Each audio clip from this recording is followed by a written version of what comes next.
mambo ya kutoza ushuru. Mimi mwenyewe siamini.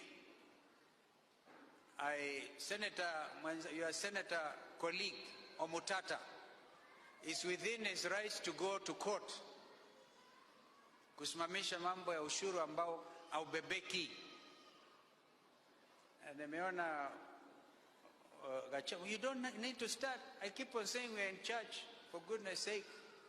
If you want us to get all the blessings, tunyenyekee mbele zake Mwenyezi Mungu. Mwezi wa June, leo ni tarehe 4, by 30th of June lazima pesa za kuendesha serikali ya Jamhuri ya Kenya ziwe zimepatikana. Lakini sisi tuamini kwamba jambo hili lina uzito mkubwa sana, na jambo hili limepelekwa tayari.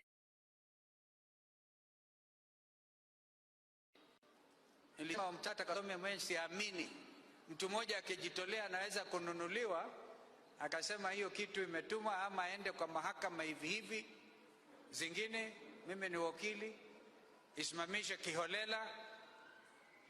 Ni lazima mambo haya yajulikane wazi kwamba ni ya wananchi wa Kenya.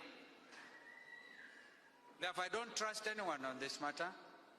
I trust the sound judgment of the Kenyan people. Na mutasikia tukizungumza tukiendelea mbele juu ya swala hili.